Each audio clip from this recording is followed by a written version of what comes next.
Hi, so I'm Zachary Lyons, and today I'm going to be presenting the Physics 2211 Lab number 5 Falling Slinky Lab at Georgia Tech. In this lab, we're going to be tracking the motion of the bottom of a slinky after it is dropped from rest. Then I'm going to use tracker analysis to plot the position over time for the motion of the slinky, and then I'm going to create a computational model of the motion, then compare that to the tracker data.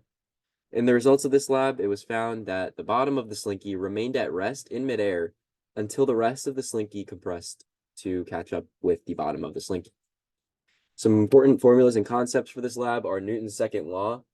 The Newton's second law relates to the velocity update formula, which is shown here. This formula was used in the computational model. And the net force acting on the slinky was a combination of the force of gravity, the force of drag, and the force of tension from the rest of the slinky. The gravitational force in this case was negative mg, and the drag force is negative v squared times the v hat direction. The slinky is what is causing the tension force in this lab, and that will be seen in the tracker analysis. So here is the tracker analysis video. The position versus time graph in the y direction is shown to the right, and as you can see, the bottom of the slinky remains at rest until the rest of the slinky catches up as it drops here. The slinky had a mass of 0.25 kilograms, and it had an initial position of 0 and 17.76 meters in the y direction, and then 0 in the z direction. The system in this case is the earth, and then the bottom of the slinky, and then the surroundings is everything else, including the rest of the slinky that is not the bottom of the slinky. Here is my computational model for this lab.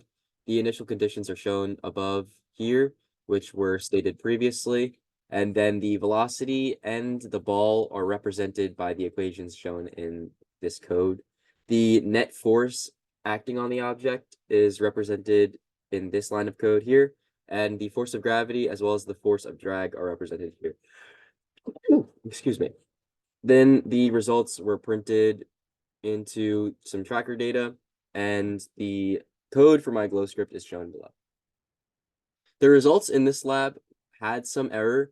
There was some error in plotting the points in tracker, and there was some potential error in not accounting for other forces that could have potentially been acting on the slinky. As seen here, the computational data is shown by the line on top, and the line shown below is the data from tracker.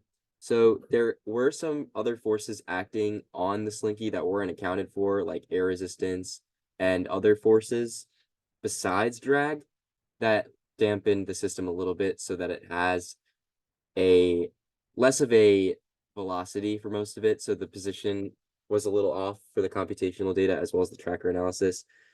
But overall, the computational model did a good job of representing the motion of the bottom of the slinky while it stayed at rest, while the rest of the slinky caught up with it. So in conclusion, since the bottom of the slinky does not move until the rest of the slinky catches up, the forces acting on the slinky can be more easily identified, such as the tension and the force of gravity. They are in balance while the bottom of the slinky is not falling. This means that the bottom of the slinky has a net force of 0. This is due to looking at the system as a multi-particle system. The entire system as a whole, including the bottom of the slinky, is not at rest. But if we look at the particle at the very, very bottom of the slinky, that particle is at rest compared to the rest of the slinky. Thank you for your time.